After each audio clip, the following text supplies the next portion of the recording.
Hello guys, CET paper 8 के English solutions में आप सभी का स्वागत है। चलिए स्टार्ट करते हैं। देखिए, फर्स्ट क्वेश्चन जो आपके पेपर में था वो था the animals that can live on land and in water. ऐसे जानवर जो जमीन पर और पानी में दोनों में रह सके उन्हें हम क्या कहते हैं। ये वन वर्ड आपका आया था और इसे इस तरह के जो लोग होते हैं या इस तरह के जो जानवर होते हैं उन्हें हम एम्फीबियंस कहते हैं। भी आप सब लोग जानते ही होंगे इस बात को। एम्फीबियन कहते हैं उन्हें जो दोनों जगह रह सकते हैं। ठीक है।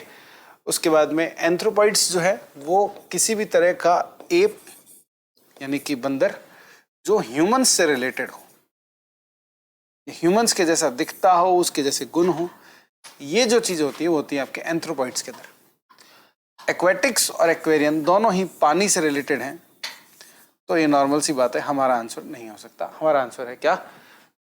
एम्फीबियन, दोनों में होते हैं जो। उसके बाद में अपना अगला है a lover of books. A lover of books जो है वो होता है बिब्लियोफाइल। बिब्लियोफाइल, देखिए किताबों का जो जो किताबों को लेकर बहुत ही शौकीन हो उसे अपन कहते हैं बिब्लियोफाइल। बिब्लियोमैनियक, किताबों को लेकर बिल्कुल पागल सा, इंसेन जिसे आप कह सकें, उसे हम कह सकते हैं क्या? बिब्लियोमैनियक। फिर उसके बाद में लिखा है बिब्लियोग्राफर, किताबों को लिखने में जो सजग लोग होते हैं, ठीक है, उन्हें हम कहते हैं बिब्लियोग्राफर। और बायलिंग्विस्ट में आप देखेंगे बाय लिखा है विच मीन्स टू, और लिंग्विस्ट लिखा है मतलब कि लैंग्वेज, दो भाषाओं का ज्ञाता है, जो कि हम ज्यादातर लोग होते हैं उन्हें बायलिंग्विस्ट कहा जाता है। Believe that God is in everything and that everything is God, कि हर चीज में भगवान है, कण कण में भगवान है। हम ये एक कई बार फ्रेज देखते हैं, यूज करते हैं कि ऐसा विश्वास जिसमें गॉड हर चीज में है और हर चीज जो है वो एक तरीके से क्या है? गॉड यानी कि भगवान है। ये कहना जो है आप कह सकते हैं किस में होता है ये होता है डियर स्टूडेंट्स पैंथीज्म में। किस में होता है ये? पैंथीज्म में। नेक्स्ट आप देखेंगे आपका वन वर्ड जो है, नेक्स्ट वन वर्ड नहीं है, नेक्स्ट ऑपोजिट है। ये आप ध्यान रखें, अगर आपने इसमें गलती कर दी हो। ऑपोजिट मीनिंग आपको बताना है ब्रूटल का। ब्रूटल का अर्थ होता है जिसमें बिल्कुल भी आप कह सकते हैं मानवता ना हो, हिंसा से मतलब परिपूर्ण जो इंसान है उसको ब्रूटल कहा जाता है, क्रूर एकदम।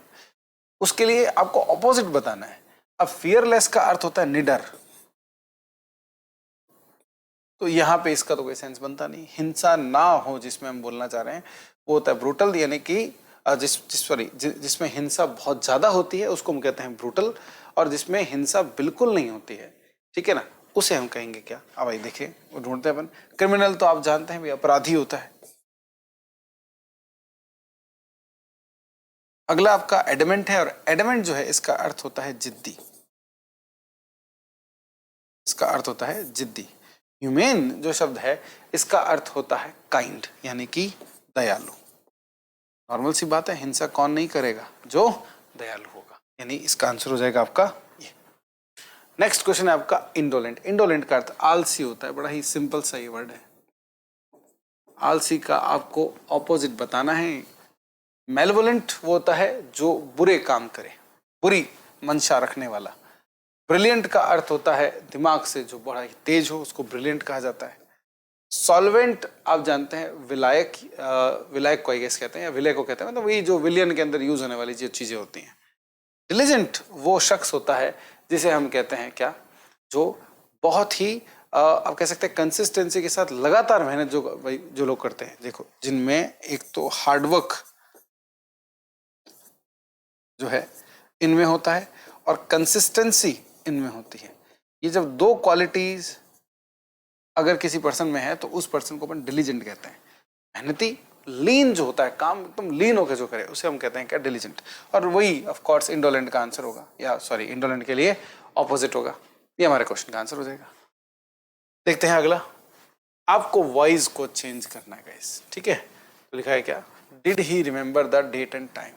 देखिए यहाँ डिड लिखा है, मैं कई बार बता चुका हूँ वॉइस के क्वेश्चंस में आप जैसे डिड देखें, आप वॉज वर प्लस V3 को ढूंढें और अपना काम खत्म करें।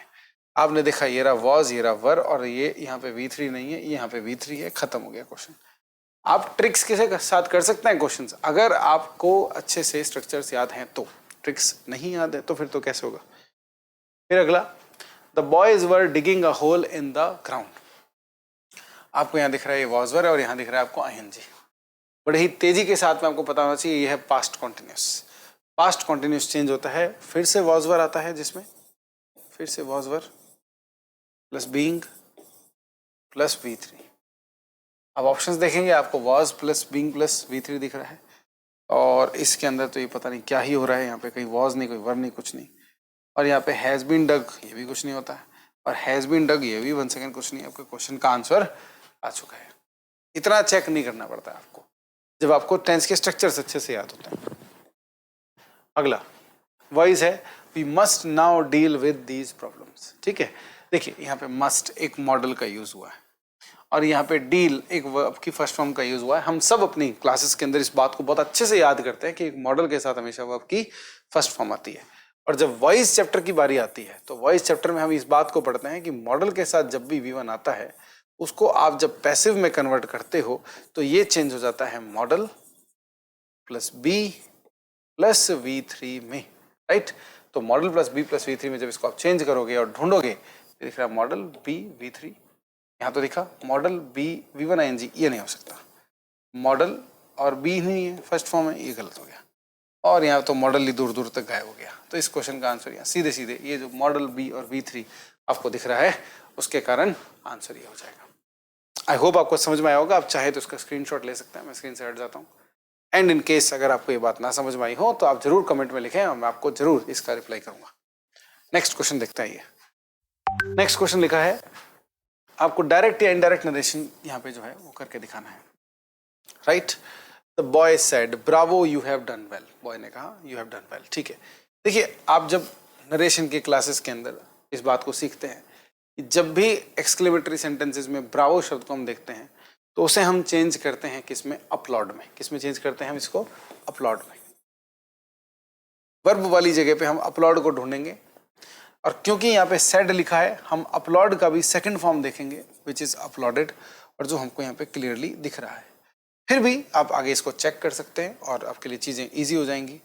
द बॉय यहाँ पे रिपीट हुआ है। यहाँ पे अपलॉडेड के बाद में हिम लिखा है। हिम कई बार यहाँ अगर नहीं भी लिखा होता तो भी आ जाता है, गलत नहीं होता। अगले हिस्से के अंदर हमने लिखा है सेइंग दैट, जो कि एक करेक्ट कंजंक्शन फ्रेज अपन कह सकते हैं, सही है। उसके बाद में लिखा है यहाँ पे ही हैड। देखिए ये जो यू है ये यू यूज होता है यहाँ पे जो लिखा हो उसके लिए, और यहाँ पे जो शब्द लिखा होता है जो कि ऑब्जेक्ट होता है जो कि इसमें लिखा नहीं है, हमने उसको हिम माना है। उस हिम के हिसाब से यहाँ पे ये जो ही यूज किया हुआ है ये बिल्कुल सही है। तो यहाँ पे हिंट्स ऐसे मिल रहे हैं कि सेंटेंस सही होगा। ये जो हैव डन है ये प्रेजेंट परफेक्ट है, इसको पास्ट परफेक्ट में चेंज किया जाना है, जो आपको हैड डन यहाँ पे दिख रहा है। और वेल का वेल तो चेंज होता नहीं है, तो इसलिए इस क्वेश्चन का आंसर यही होगा। कई स्टूडेंट इसके अंदर इसमें फंस जाते हैं कि यहाँ भी हेड डन है, यहाँ भी हेड डन है और यहाँ भी हेड डन है। इस कारण से उन्हें लगता है कि ये सेंटेंस सही है। नहीं, देखिए ब्रावो चेंज होता ही होता है, इसलिए ये डिलीट कर दिया आपने। और यहाँ पे एक्सक्लेम नहीं किया जा रहा है। जब आप ब्रावो बोलते हैं एक्सक्लेम नहीं करते, आप अपलोड करते हैं। अगर आप अपलोड कर रहे हैं तो ये चुनेंगे, आप ये तो चुन नहीं पाएंगे। और सेट जितना न्यूट्रल वर्ड हम नहीं चुनेंगे, ऑफ कोर्स हम चुनेंगे क्या, अपलोडेड। अगला डायरेक्ट इनडायरेक्ट नरेशन के अंदर नेक्स्ट क्वेश्चन आपका, she said whatever Suraj, ये सरोज हो सकता है मे बी, चलिए Suraj does displease her mother in law. चलिए ठीक है, देखें इसमें आगे क्या लिखा है, whatever Suraj does displeases her mother in law. तो यहाँ पे छोटी सी ग्रामर की भी मिस्टेक है, यहाँ पे डिसप्लीजेस होना चाहिए एनीवेज, बट अपन इसके साथ पे आगे बढ़ सकते हैं। यहाँ सेड लिखा है, यहाँ सेज गलत हो जाएगा। यहाँ टोल्ड में भी हो सकता है, सेड हो सकता है, सेड दैट, ये तीनों चीजें अब तक सही चल रही हैं। बट बात यह है कि टोल्ड के साथ एक ऑब्जेक्ट होना चाहिए, तो हम कह सकते हैं कि ये तो डिलीट है। इन दोनों में से कोई एक आंसर होना चाहिए। उसके बाद में अगली बात बड़ी सिंपल सी है, क्योंकि यहाँ पे पास्ट है और यहाँ पे ये जो डज है तो इसको डिड तो बनना ही बनना है। वो आप यहाँ पे देख रहे हो, डिड यहाँ पे दिया हुआ है, इस क्वेश्चन का आंसर ये खत्म हो जाता है। बाकी आप आगे और देख सकते हो कि ये जो डिस्प्लीज है ये भी अपना फर्स्ट फॉर्म के अंदर है, तो इसको जब आप चेंज करोगे तो ये सेकंड फॉर्म में चेंज होगा पास्ट सिंपल के हिसाब से, एंड दैट इज वाई इसका आंसर जो है वो ये हो जाएगा। इसमें देखो आपने डिस्प्लीज का भी डिस्प्लीज नहीं किया। टेंस चेंज जो है वो आपको नरेशन में काफी मदद कर देता है अगर यहाँ पे पास्ट टेंस दिया हो तो। नेक्स्ट दिया, the teacher said the earth revolves around the sun. लिखा है the teacher said the earth revolves around the sun. अच्छा, ये जो सेड लिखा है उस सेड को अगर देखा जाए यहाँ यहाँ और यहाँ और यहाँ, ये आस्क्ड के साथ है, कोई क्वेश्चन तो है नहीं, तो इसको डिलीट कर दो। सेड के साथ में दिया है, दैट तीनों में दिया हुआ है, द अर्थ आप यहाँ पे चेंजेस आप देखो, एक में रिवॉल्व्ड है, एक रिवॉल्व्स है, एक रिवॉल्विंग है। देखो सब्जेक्ट के ठीक बाद में आईएनजी तो कभी आता ही नहीं है, ठीक है। अगर मेन वर्ब की बात करें, सब्जेक्ट के ठीक बाद में मेन वर्ब आईएनजी के रूप में नहीं आती है, ये हमारे यहाँ आईएनजी में थी। ये प्रेजेंट सिंपल है। प्रेजेंट सिंपल जब यहाँ पे पास्ट दिया होता है तो वो चेंज हो जाता है किसमें, पास्ट सिंपल में। और पास्ट सिंपल दिख रहा है आपको यहाँ, इसलिए क्वेश्चन का आंसर क्या हो जाना चाहिए, ए, लेकिन होगा नहीं। इस क्वेश्चन का आंसर बी ही होगा। और आप देखेंगे कि मैंने यहाँ पे इस रिवॉल्व्स को रिवॉल्व्स ही रहने दिया है, जबकि यहाँ पे पास्ट टेंस है। और उसका रीजन आप सभी लोग बहुत अच्छे से जानते हैं कि ये जो सेंटेंस लिखा है ये एक यूनिवर्सल ट्रुथ है, और यूनिवर्सल ट्रुथ के टेंस चेंज नहीं किए जाते। फ्रेजेस होती हैं, प्रोवर्ब्स होती हैं, इनके टेंसेस चेंज नहीं किए जाते, इसलिए हमने रिवॉल्व्स को रिवॉल्व से रखा। अगला सेंटेंस देखते आइए। अगला क्वेश्चन है आपका डायरेक्ट इनडायरेक्ट का, फिर से इसमें आस्क्ड गीता देख पा रहे हैं आप, तो आस्क गीता यहाँ पे और हर जगह बिल्कुल सही है।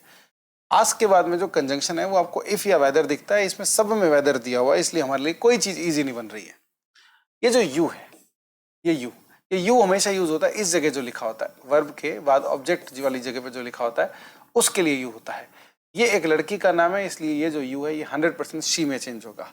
आपने देखा यहाँ शी है, यहाँ शी है, यहाँ गीता है। रिपीटेशन जनरली नहीं होता, बट फिर भी अपन एक बार के लिए इसको छोड़ सकते हैं। और यहाँ पे भी शी दिया हुआ है, फाइन। ये जो कुड लैंड है, ये जो कुड लैंड है, इसको हमें देखना है, और इसको हमें देखना है कि ये चेंज होता है क्या। देखिए ये वॉइस नहीं है जो ये कुड बी लैंड में चेंज होगा, राइट। तो इसे हमें देखना होगा कि ये कुड लैंड यहाँ दिया है, कुड लैंड, इसमें भी कुड लैंड और इसमें, मतलब चीजें हमारे लिए इजी हो ही नहीं रही हैं, कुछ भी हिंट नहीं मिल रहा है, ठीक है। उसके बाद यहाँ दिया हुआ देखो मी, ये देखो आपके लिए चीजें सॉल्व करेगा। ये जो मी है यानी आई फैमिली के शब्द इन्वर्टेड कोमा में, जब आई फैमिली के जो शब्द होते हैं वो चेंज होते हैं इस सब्जेक्ट के हिसाब से। सब्जेक्ट जो है वो एक लड़के का नाम है, इसलिए ये जो मी है ये ही फैमिली के हिसाब से चेंज होना चाहिए। इसमें आना चाहिए यहाँ पे हिम, तो देखो यहाँ पे हिम आया, यहाँ भी हिम आया, और यहाँ मी आया। ये गलती पकड़ ली अपन ने, ये गलत हो गया। और इसी में भी मी आया, तो इसलिए ये भी गलत हो गया, इसलिए ये गलत है। रहेगी बात इन दोनों के बीच में। आगे देखते हैं 100 रुपीज, उसमें भी 100 रुपीज, इसमें भी 100 रुपीज, कुछ गलती नहीं है। आगे आप देखोगे लिखा है क्वेश्चन में अंटिल टुमारो। ये जो टुमारो है आप सभी लोग जानते हैं चेंज होता है द नेक्स्ट डे में, ना कि वो अनचेंज रहता है, इसलिए इस क्वेश्चन का आंसर हो जाएगा ए। तो ये थोड़ा सा टाइम लेने वाला क्वेश्चन था, इतना ज्यादा तो इसने भी नहीं लिया। लेकिन हम बड़े ही एहतियात के साथ धीरे धीरे आगे बढ़े तो हम नरेशन के क्वेश्चन में गलती कर नहीं सकते, अगर इनफ प्रैक्टिस की हुई है आपने तो। चलिए नेक्स्ट क्वेश्चन देखते हैं। She said shall I have a happy married life. उसने कहा shall I have a happy married life. Okay चलिए देखते हैं। ये तो ये क्योंकि ये एक क्वेश्चन है तो हमने देखा कि सेड को आस्क्ड में बदला जा रहा है, बाकी वंडर्ड भी अपना क्यों नहीं हो सकता एक आंसर, ठीक है। तो वंडर्ड भी इस तरीके से अपना यहाँ पे आ सकता है। आस्क के बाद में वेदर, हाँ हो सकता है। आस्क के बाद में विल, ये डायरेक्ट बिना कंजंक्शन के आप यहाँ पे बिना कंजंक्शन के चीज स्टार्ट नहीं कर सकते। प्लस इनडायरेक्ट नरेशन हमेशा असर्टिव होता है, वो कभी भी उसमें विल पहले और शी बाद में नहीं हो सकता। फिर आपने यहाँ देखा वंडर्ड के बाद इफ है शी है, ठीक है, इफ है शी है, ओके फाइन। यहाँ पे जो शेल दिया है और क्योंकि यहाँ पे पास्ट टेंस दिया है, इस शेल को वुड में चेंज होना ही होना है। तो आपने देखा कि यहाँ पे ये वुड जो है इधर दिख रहा है, इसके अलावा कहीं और दिख रहा है नहीं। ये विल है, ये डिलीट, ये विल है, ये डिलीट, इसलिए इस क्वेश्चन का आंसर क्या हो गया, ये इसी था। चलिए देखते हैं नेक्स्ट क्वेश्चन। नेक्स्ट क्वेश्चन में आपको दिया है चूज द करेक्ट ऑप्शन। आपको प्रीपोजिशंस के ये क्वेश्चंस जो है अब अटेम्प्ट करने हैं। Would you like to subscribe dash a daily newspaper. देखिए सब्सक्राइब शब्द के साथ में अगर आप फिक्स्ड प्रीपोजिशन अच्छे से याद कर चुके हैं, आप जानते हैं सब्सक्राइब के साथ में टू आता है। सब्सक्राइब का मीनिंग आप सभी लोग जानते हैं। सब्सक्राइब का अर्थ होता है किसी सर्विस को पैसे देके खरीदना रेगुलर बेसिस पे, जो आपको सर्विस चाहिए होती है। जैसे अखबार लेना है, जैसे यहाँ पे लिखा ही है, अखबार को आप सब्सक्राइब करते हैं। You can count dash him, he is reliable. Reliable का अर्थ होता है विश्वास योग्य। रिलायबल का अर्थ क्या होता है, विश्वास योग्य। अब काउंट शब्द के साथ में डियर स्टूडेंट्स ऑन आता है जब आप विश्वास करने की बात करते हो। यही बात यहाँ पे कही हुई है कि तुम उस पर विश्वास कर सकते हो, वह विश्वास योग्य है। चलिए गाइस, तो इसमें 16th क्वेश्चन में आप देखेंगे, हम देख रहे हैं सब्स्टिट्यूट वर्ड है, और सब्स्टिट्यूट वर्ड के साथ में आप देखते हैं दो प्रीपोजिशन आते हैं, एक आता है फॉर और एक आता है आपका विद। वैसे इस विद वाली जगह पे बाय भी आ सकता है, हमारे पास ऑप्शन में विद और बाय है ही नहीं, इसलिए इस क्वेश्चन का सीधा सीधा आंसर हो जाता है फॉर।